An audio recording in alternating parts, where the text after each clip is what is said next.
Here we have a painting that is portraying an event in the year 1605. Charles IX of Sweden was leading a war against Poland in Livonia or Livland. That name of the country might not mean nothing in the modern context, but that is basically the land of modern-day Baltic lands combined together. From this Livland comes our main hero, Henrik Wrede. On this battlefield of Livland, Charles of Sweden almost met his death. After a victorious battle, he starts to pursue the retreating Poles, but leads his men into an ambush. In the chaotic battle, Charles's horse is shot right underneath him, and the battle is obviously lost. And for a moment, it looks like the king will meet his end along with his army. Fortunately, the king's cavalry master, Germanic knight of Livland, Henrik Wrede, comes to his aid. Henrik gives his horse for the king and manages to escape the scene. Henrik, who is now fighting as a foot soldier, dies soon after, while the king gets to keep his life. King Charles does not forget his cavalry master's sacrifice. Henrik's children become part of the Swedish nobility. In the following years, Wrede's family receives several donations from the king that increases Wrede's fortune considerably, but in 1608 comes the biggest donation that grants them the taxation right for over 200 farms for their male heirs. In the king's letter, the only obligation is to upkeep 5 cavalry units. Most of all, the Wrede were given the right to establish estate among these farms. That means they can take land and build a mansion on these lands. Where do these 200 farms come from? They come from the eastern part of Sweden called Finland and from a county called Elimä. When the king's tax collectors read the king's letter to the peasants, they most likely didn't understand much of it. These donations are generally a legal gray zone. The tax collector of Elimä is also confused by the letter, and tax collection for Elimä is disturbed for a few years until king specifies the new borders of Wrede's estate. Peasants have paid their taxes to the Swedish crown, but there have been some years when they have paid it to some distant nobleman. At first, it does not seem to make much difference to them. A letter describing new war taxes could be a more noteworthy matter for them. But soon, these peasants will get to see their noble lords for the first time themselves. Henrik Wrede has 2 sons, Kasper and Karl, who are still young children. Their mother, Gertrud von Ungern, and her new husband, Joachim Berndes, become the managers of the estate for the children.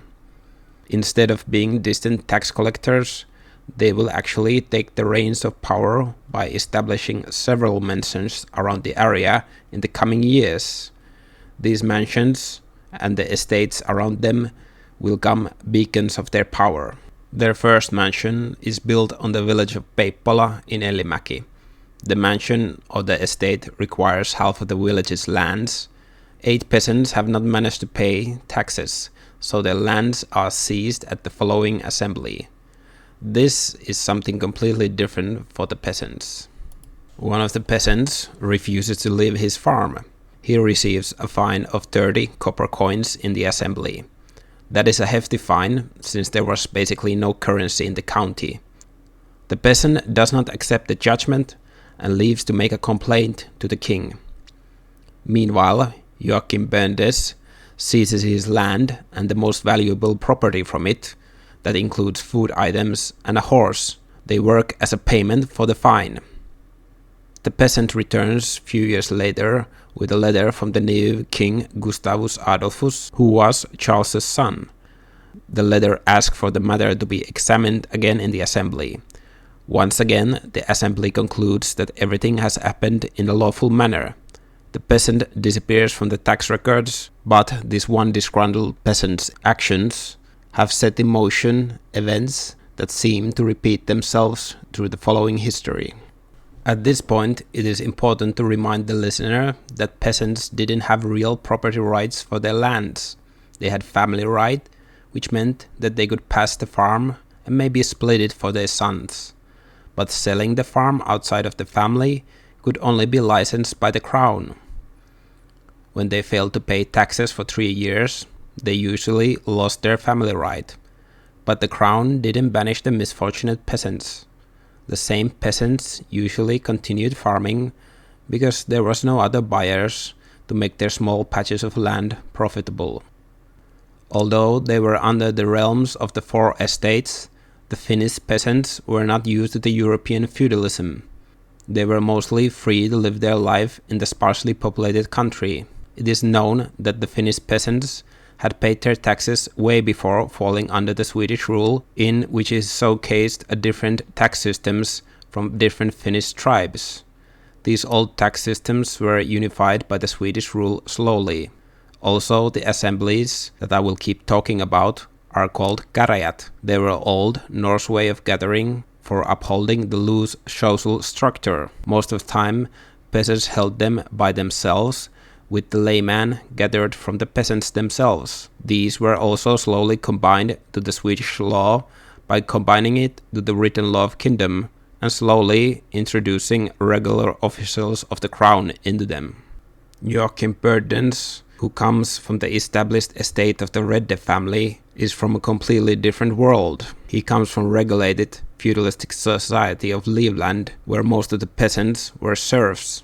This strict feudalistic organizational approach was now dealing with more freedom-loving free peasants, whose sovereign ruler from the throne of Sweden was most of the time a distant factor. So carrying taxes and warfare were old and known concepts for the peasants, but facing and interacting directly with a so-called aristocrat showcased what disciplinary power was. This obviously didn't fit in their worldview, but I think this is a very universal concept.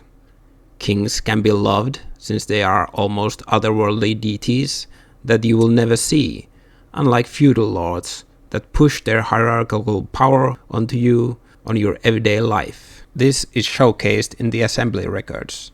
For example, in 1660, a peasant tells about the injustice he has faced from Joachim Burndes. He tells how he was attacked by the servants of the mansion when he was plowing a field, and how the servants burned down 10 buildings from his farm. The peasant left to Helsinki, where the unusual event was taking place. All the Finland estates were called for assembly in there. This was for the first and the last time in Finnish history. Gustav Adolphus was a great warrior king, and he needed to raise more war taxes. It is from there this peasant receives a letter for protection that is written for him after complaining about the actions of Burndes. By the time of his return, he finds out that his well is closed, leaving the cattle without water. His house is also now occupied with soldiers, and his best field was a garden for the mansion now. He also remarks how Burndes had prevented him from doing cavalry service for the king by taking away his horse. Despite his letter that he can't even read, everything is done lawfully because the peasant had some debt from unpaid taxes. Not all the peasants could be removed so forcefully. Some who were moved away from the estate received land further away from Elimäki, which could be bigger area than their previous homesteads. But it was always in the middle of nature that would require the common man to start everything from the scratch. But once peasant gave his mark on the document was legal, no matter how much they regretted it later on. Complaints were being made, and some peasants received letters of protection from many different officials, even from the king himself, and they were used for appeals many times. The peasants didn't know how to read and didn't understand how most of the letters were overruled in the assemblies. But they still hold dearly to these only pieces of written text that they had. Before Wrede's, mostly the land disputes that were discussed in the assemblies were minor among the peasants. These estates were major land reforms that were very dramatic. In the original king's letter, the king gave Wrede's family a right to establish one mansion for themselves, but soon they established more estates around Elimäki, where farms were unable to pay their taxes. This was perfectly legal since peasants lost their family rights under unpaid taxes. This caused even more strife. Biggest obstacle for ruthless bönders were cavalry farms. If a peasant could upkeep a horseback soldier for the king's army, then he would not have to pay any taxes, and the house was exempted from the military service. There were several of these farms that provided cavalry service in Elimäki. Since the Wrede estate received no taxes of Elimäki, these farms presented a financial burden for them, and after arrival of the Wredes, even larger number of farms were asking from the king to provide cavalry service for him. 1614, Joachim Bönders managed to persuade the king to prevent the establishing of new cavalry farms in Elimäki, but the king took the side of the already established cavalry farms, which apparently Joachim Bönders had tried to tax unlawfully. The already established cavalry farms were not to be touched. Sweden was still fighting the 30 Years' War during this time. But when there was a time of peace in Swedish kingdom a few years later, Bönders had managed to persuade the king again on the issue. And now those who wanted to provide cavalry service could be chosen by Bönders himself.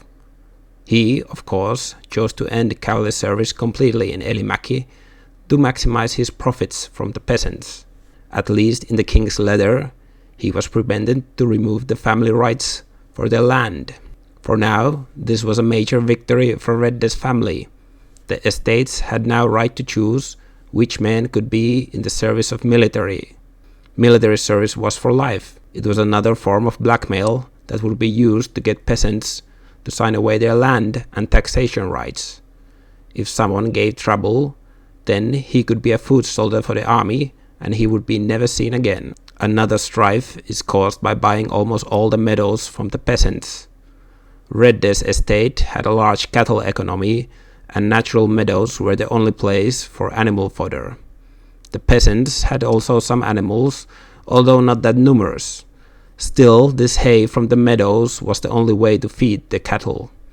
Apparently, peasants managed to pay some of yearly taxes for giving out their meadows, but once again, they were in a worse financial place in the long run.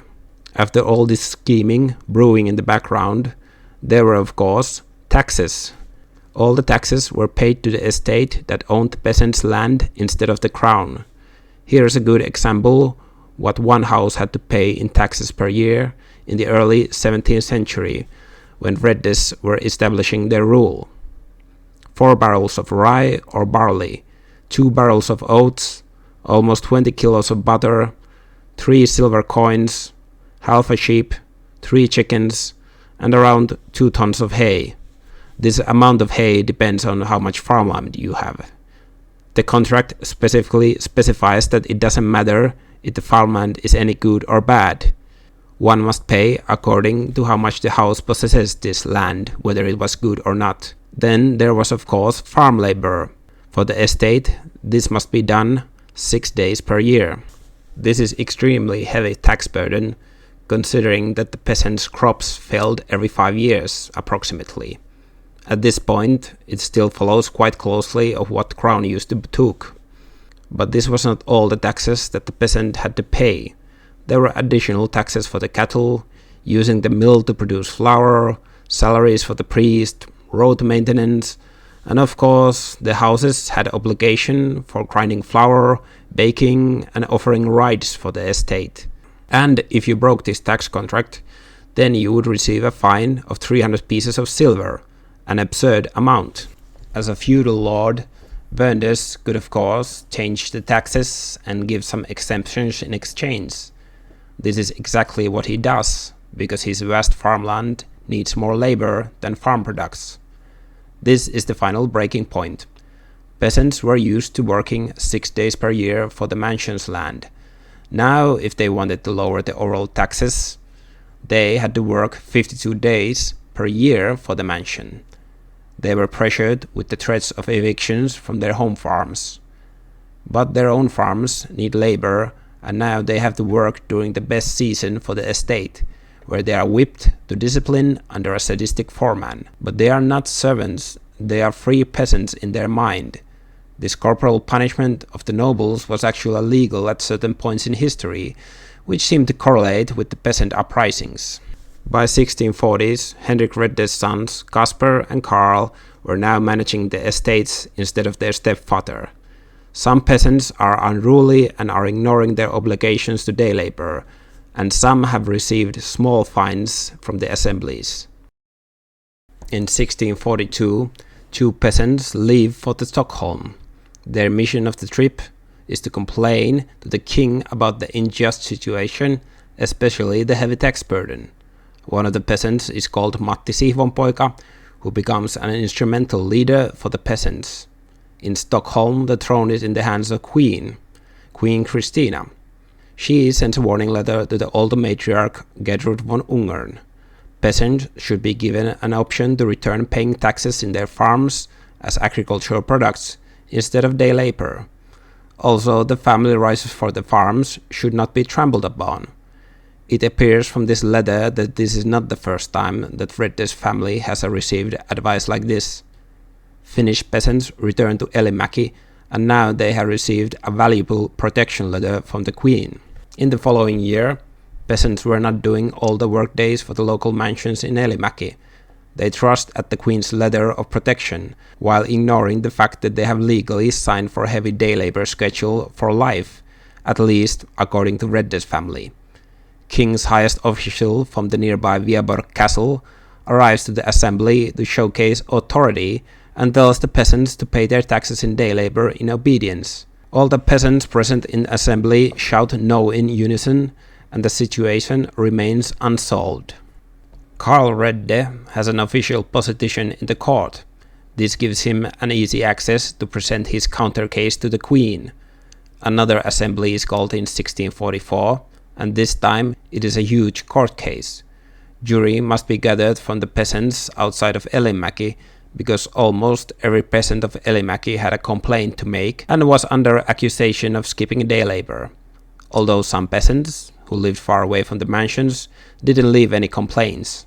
This was mostly because they didn't have any day labor contract with the mansion and could pay their taxes with agricultural products. But most of the peasants were not looking any compromises that were offered during the assembly.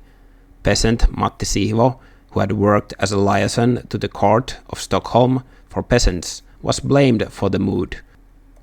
Once again, that previous queen's letter that initially defended peasants' rights is showcased in the assembly.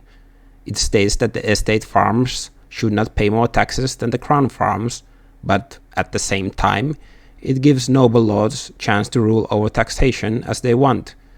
This queen's letter was read in Finnish so that peasants would really understand it. They didn't change their viewpoint. Many times, kings or queens' orders in letters are not written in straightforward manner because the rights to give land for the gentry was a legal grey zone. Queen Christina was not a competent ruler, and during her reign, she almost bankrupts the kingdom's economy by donating most of the tax base to her court. This strife about peasants' rights was not uncommon in kingdom. Peasants from other counties come to ask a copy of Queen's letter for themselves. This assembly in Elimäki lasts for 5 days and leads to complete strike on the matter of day labor. Peasants only agree to work 9 days per year like they did for the crown, and since they have done so much day labor already, they think they should not work for the next 18 years. Although nothing was resolved, the assembly gave fines to the peasants and orders them to take care of the estate's cattle since there was no labor to take care for it. Then the process starts all over again. Matti Sihvo leaves to Stockholm to complain to the queen, and the courts are held one after another. All this injustice is brought up, but only few times Wrede family receives fines for some illegal evictions. It is mostly the peasants that receive direct orders to go back to work. When they refuse to listen to crown officials and even escape after being imprisoned for a while, nothing is done except more assemblies are held in vain and everything remains in constant legal limbo. Over 10 years, the situation remains the same. Finally, Queen Katarina has had enough of the visits of Matti Sihvo and the boring topic of the peasants of Elimäki, who constantly complain about their situation. Matti Siivo has been recognized as the key leader of the strike, and he has been exiled from Elimäki as a result. While some peasants have subjugated, there is still a large portion who refuse to work for the estates. Finally, the crown takes action, and Matti Siivo, who has returned to Elimäki, loses his head as an example. Other leaders of the strikes are also persecuted.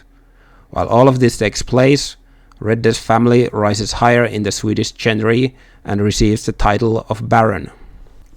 The troubles continue in smaller scale and never completely disappear from Elimäki. Matters of spiritual also become into play early on, when peasants refused on all work and they had left the local priesthood without a house. Karl Wrede refuses to attend church with the peasants and gets his family a private priest for church services for a moment.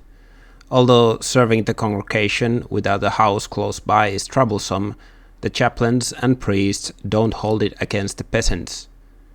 In 1660, a chaplain, Iisakki Nirkko, was accused by Kasper Wrede for making peasants boneheaded. The chaplain Nirkko had said to his congregation that Kasper was merciless towards them. He also had read a king's public letter about taxes that had given hope for the peasants. This new king of Sweden was doing a reduction act which was returning noble lands back to the king. It was ruled that Iisakki Nirkko was just doing his duty by reading the king's orders for the peasants' request, but he did receive a fine for saying the following to Wrede's tax collectors: "You move like robbers around the county, not knowing what to carry from your loot. Would you like to tie me up and steal from me?" Nirkko didn't come to defend himself in the assembly. Many peasants who called Wredes as thieves were also sentenced to fines during these troubled years. The peasants continued legal actions, but received mostly fines. The accountants who worked for the estates could prove Wrede's claims. If peasant was coerced by threatening him with a military service or new taxes, or even using the corporal power that gentry had the right to use, it didn't matter in the legal sense. Contracts were final, no matter if the person was blackmailed or hoaxed to sign it. For Wrede's family, this was not enough. They wanted to eliminate the family rights from the peasant all completely, so that they could own all the land. The wrath of the noble lord is horrible. Finally, in 1680, Charles XI of Sweden has turned the tide. Great reduction is happening all over the kingdom. Nobles must hand over the land that was gifted for them. The king becomes the major landowner once again. But Wrede family had very close connections to the king's court. To the great shock of Elimäki, Wrede's family has to give the crown back only 1/3 of their tax base from Elimäki. Why? The king put it like this in the letter for explanation of this exception. Henrik Wrede sacrificed his life for the king with great and almost unbelievable love. The loyalty which he showcased valiantly for his king is not forgotten. Soon the peasants that were left under the estate's rule start larger strikes again. Once again, there is circulating king's letters that disapprove differences in day labor between estate and crown peasants. Now this difference is much bigger when some peasants of Elimäki are under the estate rule and some are free under the crown's rule. Like in previous assemblies, troublemakers receive fines that are collected by force from their property. This time there is outright violence between the peasants and the estate tax collectors. In one fight, a baby falls from the cradle to the ground and dies in the following day. Although there were serious injuries, this was the only death resulting from these skirmishes. Most Wredes didn't live in Elimäki or spend much time in there. They were either fighting wars abroad or holding high governmental positions in the capital. The estates were being managed for the Wredes by different foremen and sometimes directly rented for investors that gathered the profits. These outside landlords of the estates upheld the ruthless legal actions against the peasants who were under now their taxation right. There was no pity or connection with the peasants. The estates needed a lot of manpower to be profitable, and no excuses were taken from the common man. Those farms that didn't manage to break free from Wrede were under heavy leadership. The object was still clear: to remove all family rights from the farms. By 1695, this scheme was almost done, and the final blow came from the Great Famine of 1695 to 1697. Soon 1/3 of the population of Elimä is dead. The landlords who rented these mansions lose all of their tax base. Likewise, the king had nothing to collect from his farms. Still, tax collectors roam through this barren wasteland looking to scavenge something. One of the houses in Elimä has only one little boy left from family of 8. He promises to upkeep the farm for the tax collector, but on ledger this remark is right next to the debt of unpaid tax. Basically, all the peasants lose their family rights during the Great Famine without any of them actually realizing it. Not much tax exemptions are given. Despite this catastrophe, there is no recorded rise in the crime, except a couple of turnip thefts between peasants. For a few years, the harvest seasons are normal again, and population is reaching the pre-famine levels. Then the next century starts with the Great Northern War. The young boy king of Sweden, Karl XII, is going to lose his empire. But before this strategic defeat, the events mean great toll for the peasants of Elimä once again. One mansion's manager is stabbed after a peasant accuses him of choosing the peasant for military service because of personal spite. There is even, once again, one complaint about day labor for the estate. There is very little time to put on the farm if all the men have to support army logistics and give their manpower to them. Disease, bad weather also give problems to the peasants. Eventually, after 10 years of warfare, the Swedish army abandons Finland in disarray. The retreating army is followed by the upper class of the society.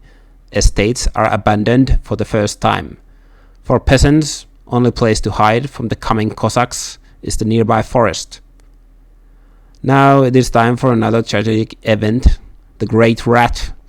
Peter the Great of Russia has given an order to use burned land tactic on Finland's soil so that no Swedish army can be supplied from this territory.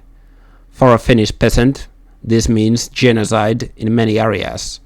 Around 15% of the civilian population is murdered or sold to slavery. Slowly there is some sort of establishment of order under the Russian occupation, but outright stealing and enslavement were still rampant for civilian population.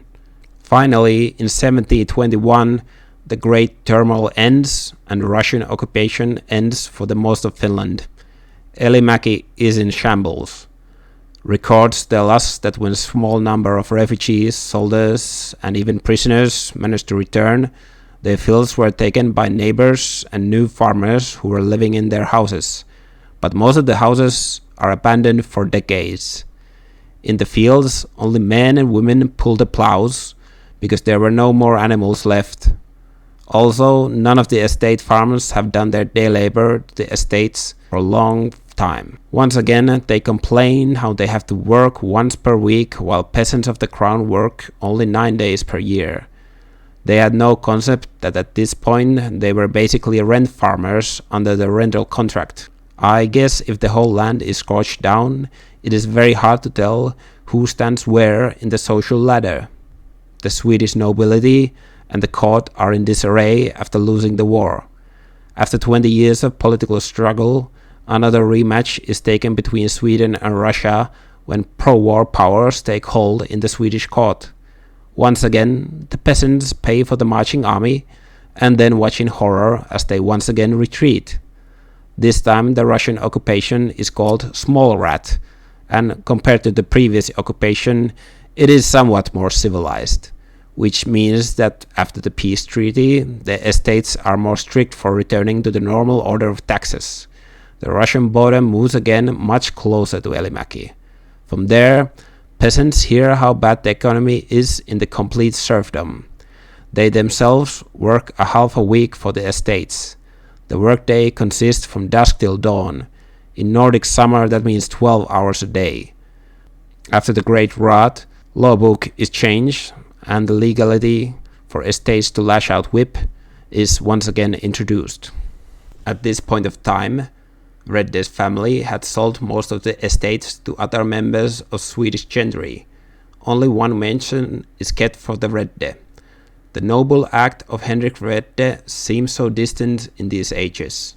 Only good news for the peasants is that peasants left behind the Russian border are doing worse. They live in complete serfdom and economy is not growing. Change comes when in 1772 Gustav III seizes the Swedish crown. He returns to absolute monarchy, and while doing this, he basically calls the aristocracy as tyrants. These words are welcomed by the peasants of the kingdom.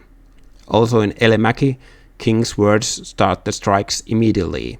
After 120 years, the peasants are once again refusing to do their day labor in unison.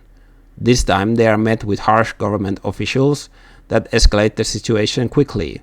Soldiers are brought from the nearby county to uphold the law. Almost 100 men are imprisoned and sent to build a nearby Wahlblom fortress in chains. Their wives and children are ordered to work for the estate in the meantime. Soon the soldiers' housing is shot at night and they have to escape from Elimä. Once the army returns in stronger numbers, the peasants have escaped to the forests, leaving Finnish soldiers destroying the peasants' houses in revenge. The crown official remarks how stubborn and united the peasants are. They cannot seem to find the leaders of this riot. The imprisoned men suffer from the conditions of the Wahlblom fortress. General Sprengporten is overseeing the construction of the fortress, and he interacts with the imprisoned peasants. He is personally a good friend of the king and holds a major influence in the society. When prisoners are called by the assembly as witnesses, only few are healthy enough to be transported there. Once again, the prisoners confess nothing and no conclusion can be made who was firing the soldiers and who are the leaders of this strike. Even harsher punishments are being taught by the crown officials until suddenly a letter is received. Prisoners are ready to end the strike and continue their day labor if the king pardons them. General Sprengporten has received the trust from the peasants and has guaranteed them a way out of the situation. He comes to Elimä by himself to listen to the peasants' complaints. He then instructs the gentry to lower the taxes and to take better care of their labor force, which they apparently do, and they appreciate very much of the advice. Although the stalemate is resolved, the peasants are still in the same position as before. There is no way out of the estate's rule. But in 1789, the French Revolution happens.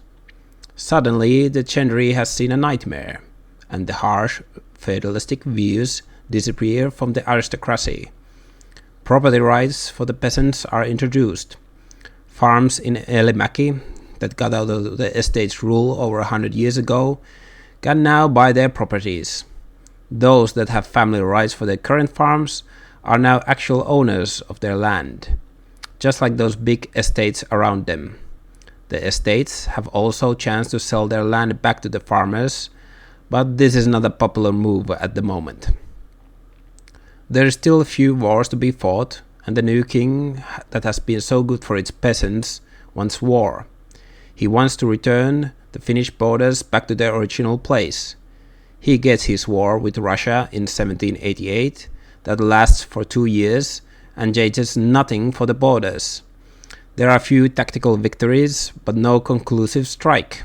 Most notably, the nobles and the king are in bad terms that leads to treason charges for some noble officers, but it is the king that eventually loses his life under mysterious circumstances. At the start of the war, peasants were ready to defend their land by themselves when they saw the poor condition of the Swedish army and the nobles being against the war. They still remembered what Great Wrath was about, but in the end, logistics and disease leave Elimä in ruins again. This time the estates lose huge fortunes from the damage of moving armies and few artillery rounds. The villages right next to the main road are most badly damaged. In 1808, there is the War of Finland, that is part of the Napoleonic Wars. Once again, the Swedish nobles bravely retreat, and Finland is occupied by the Russian Empire for the final time, and the king is left furious. But for once at least, the peasants meet a well-disciplined army from the east that does not terrorize them. The Tsar Alexander I is an exceptional ruler. He makes Finland an autonomous Grand Duchy and takes a keen interest to maintain it like a prized possession. The Wrede's family does not swear oath for the Tsar like most of the nobles did. Time goes forward and we are reaching the end of our story. We will witness once again an act of nobility. Times have changed, there has been social and economic progress in the society, but still there are rent farmers of the estate. They are completely controlled by their landlords. In 1902, lumber salesman called Edvard Koponen buys one of the mansions and sells the estate's farms back to the peasants, setting them finally free. This is an inspiring act, and when two other estates go for sale by the owner Count Berg, there is chance to do more. Count Berg estates are being run by Otto Wrede, man whose ancestors' sacrifice had erected these symbols of power centuries ago. When a peasant and a local councilman, Matti Tuomala, hears about the sale, he springs into action immediately. He travels to Helsinki to ask Senate's peasant estate to back the county of Elimä for a loan, and negotiates with the seller of the estates. Otto Wrede is informed about the plan, and he agrees to support it. The council of Elimä will buy the mansions and its land. The land will be distributed to the landless peasants whose families have worked on it for centuries. Otto Wrede acts as a vital part, not only in the county council, but as a Senate member of the Finnish noble estate. With his influence, they receive almost 2 million loan from the Finnish Senate. With this loan, Count Berg sells his property to the county of Elimä. The area is vast and accounts for almost 1/4 of all the land in the whole county. After a small dispute about how many acres can make a farm profitable, final conclusion is made in 1906. And in the following years, almost 350 households received their farms, paying 1/3 of the price of the land. Of course, there is still plenty of rent farmers and other people without land property in Finland and Elimä. They have to wait for the coming independence and the horrible civil war. But the people of Elimä have showcased a peaceful solution for the land problem. Both peasants, nobles, and merchants working for the common good. It is not only the peasants who have learned to read and receive the better education, but also the noble estate owners who have been enlightened about the altruistic idea that you can unite different people under the concept of nation. They have recognized the problem of rent farmers. Major influence was the last great famine that 40 years ago wiped out 1/10 of the Finnish population. If the land reforms have improved agricultural yield, then surely ownership of the land can make nation peasants flourish even more. Fertile land produces a blooming nation. The modern agricultural skills have spread from these estates to the peasants around them. Estates have managed to organize the ancient farming style into more effective results for the peasants. As much trouble these estates brought with them, they also gave technological push and innovation. When the first Wrede representative was stealing their land, he also gave them an amazing technology of digging ditches, so that the fields would not flood during heavy rains. This skill they applied to the neighboring counties, where they went to earn some copper money by shoveling ditches. Life is very dualistic. A noble, heroic act leads to tyrannical oppression of the many, but at the same time, it leads to progress that has led to this point in time that people can leap out of it. The people can now become masters of their own life. In 1915, when Otto Wrede leaves the Elimä, The general population gives him a citizen petition as a parting gift. It is designed by a famous Finnish artist Hugo Simberg. Otto Wrede has worked to benefit the county during his time in the council. He has improved education, farming, and culture. But it is his noble act to help the landless peasants that has been his most influential action, and this noble act makes the modern Elimäki a flourishing hub of agriculture.